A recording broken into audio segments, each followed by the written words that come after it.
teaching in the English classrooms. Reciprocal teaching refers to an instructional activity that takes place in the form of a dialogue between students regarding segments of text.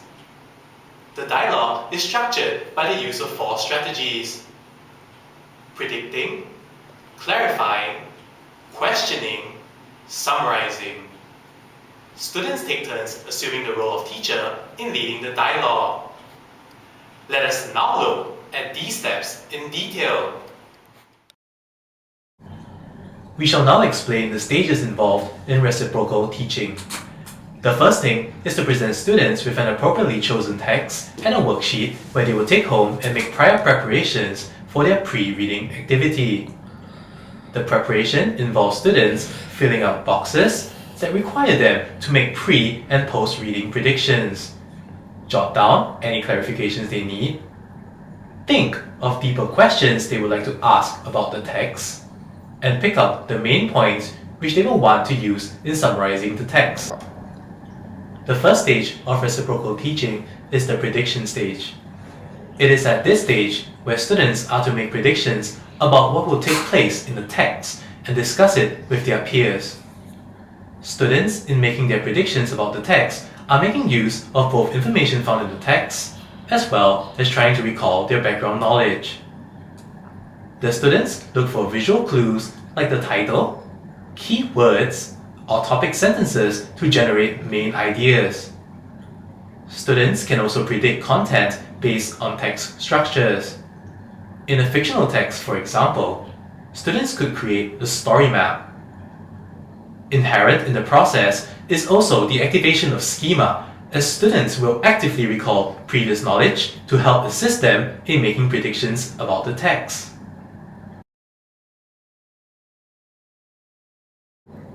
The prediction stage gives students a sense of purpose as they set out to understand the text better from the outset. It also allows students and teachers to monitor reading comprehension and get students to interact with the text, thereby raising their interest levels. The second stage in reciprocal teaching is the clarification stage. In this stage, students will identify parts of the text that they do not understand. Students may have doubts that arise from segments of the text that they might have difficulty relating to. They may not know the meaning of more difficult words in the passage, and they might find some ideas in the passage to be a little obscure and out of their reach. The students will then make use of this opportunity to clarify each other's doubts through mutual feedback and discussion. This process of clarifying each other's doubts help make students become strategic readers in the future. The third stage of reciprocal teaching is the questioning stage. In this stage, students will discuss deeper questions that they have already written down and attempt to generate a fruitful and lively discussion that delves deeper into the heart of the text. The language of questioning may include question words like who, what, where, when, why, and what if. The questions should be at both the literal level and the inferential level. At the literal level, students can find the answers in the text. At the inferential level, however, students must go a step further and make inferences based on what they have read from the text. This third stage of questioning helps students to develop better reading comprehension skills.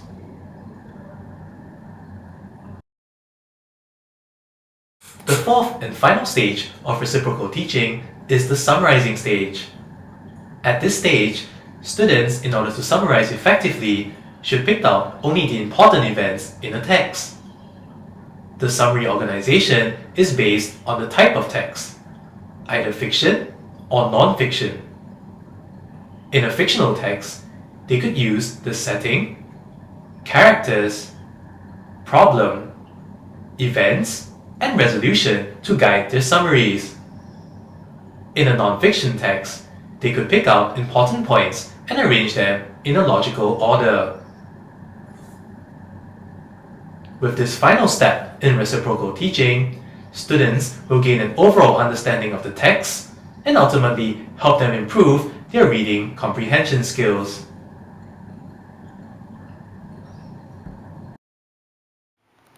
Let us now see how reciprocal teaching is used in the classrooms. Hi guys! Hello. Hi. Have you all finished your work? Yes. Okay, today we'll be going through the RT stages. So let's look at the first stage, prediction. Maybe Revati, you would like to start? Okay, from the text, I predicted that it should be about something important to the author because it says shoes and it says sensei. But I'm not very sure what sensei, but then since it's about shoes, I thought it was something important to the author. Yeah, Okay. so I predicted. Christon? For me, I think it's about a journey of a person because it says shoes and shoes symbolize journey, and probably this person is important because I see the word sensei appearing quite a number of times in the paragraph. Okay. So after reading the text, right, how has your prediction, do you all confirm it or do you all reject it? Anyone? Okay, let me start. I think from what I read, right, it somewhat confirms that the shoe is something important to the author, but towards the end of the text, when we flip it over, we'll be able to see that he does not really talk about the shoe anymore. So my prediction could be like confirmed at the beginning, but then rejected later on. Yeah. Okay. Yeah, Christon? For me, mine is a partial confirmation because I predicted that mine is about a journey of a person. However, at the end, it seems that the person was a bit confused. He was stuck in a dilemma of whether to give the shoes or not. So perhaps this journey might not be a good journey after all. Yes, I agree with that.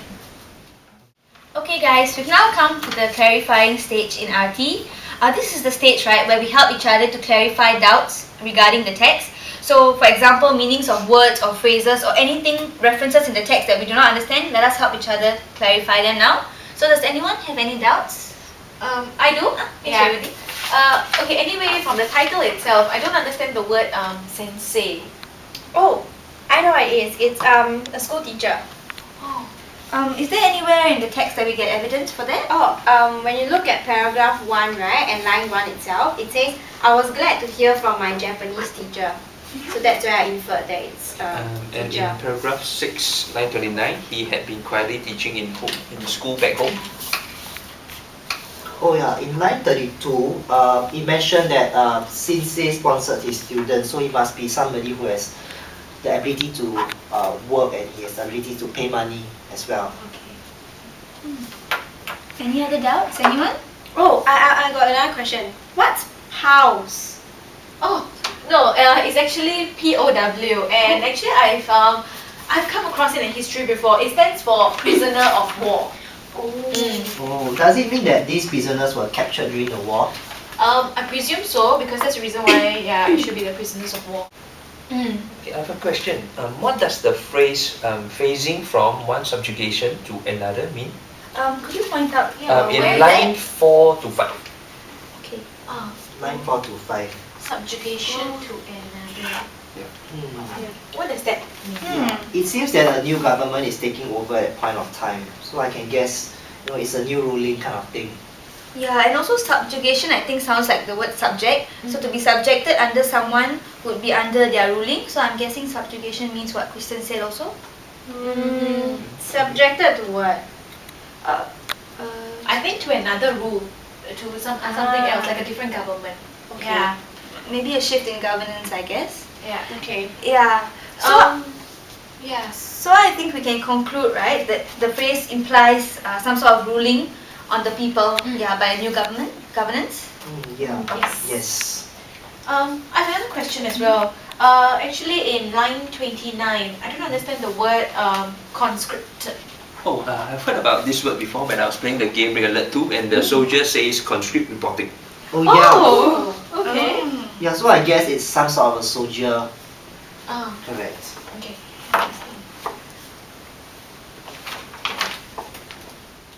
So now it's time for us to go to the questioning stage in RT. Here I want us to ask questions regarding the text to each other. This can be about the main ideas of the text, important details, or even textual inferences that you want to ask each other. So everyone can ask a question. So anyone wants to start? Okay, I'll start. Okay. Okay, my question would be, why was the sensei a hero in the author's eyes?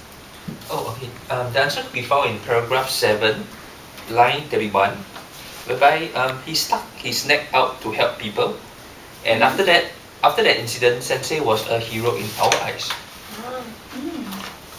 Yeah, I think we can't take that literally, right? I mean, as in like it goes to show that I think he went all out to help each other, all his students. Yeah. Thank you.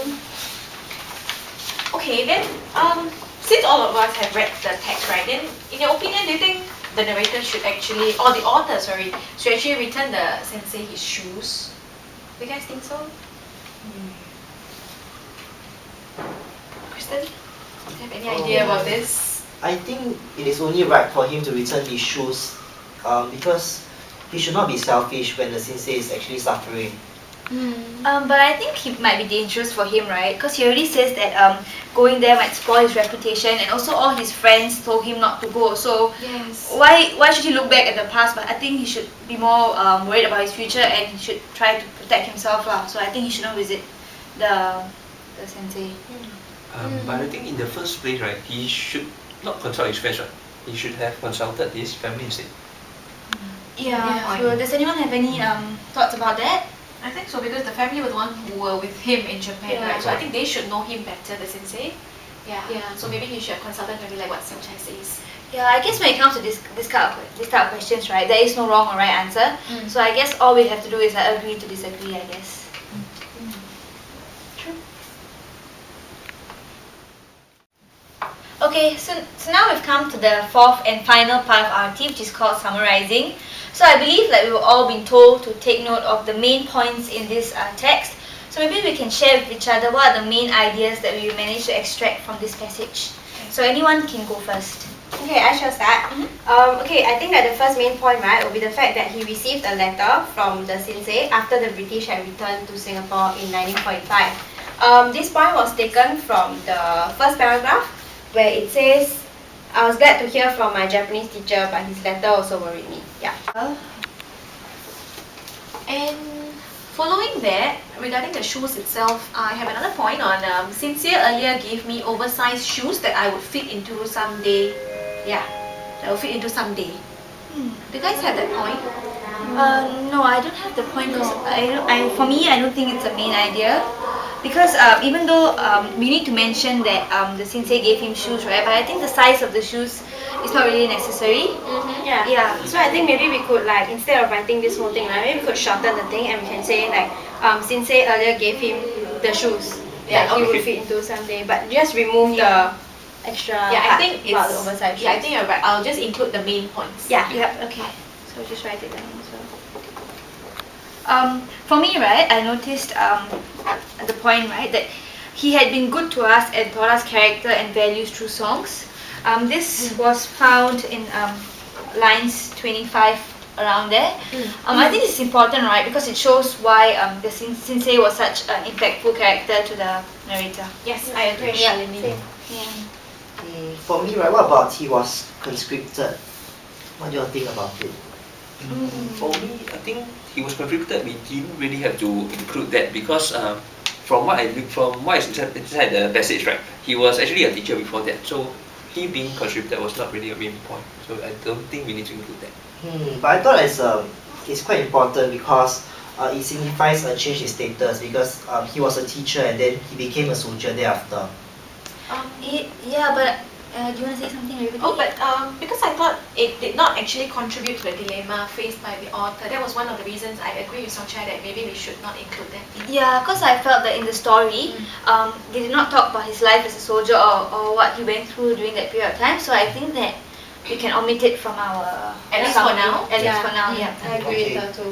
So we'll just cancel it out. Okay then. We have now come to the end of our review on reciprocal teaching.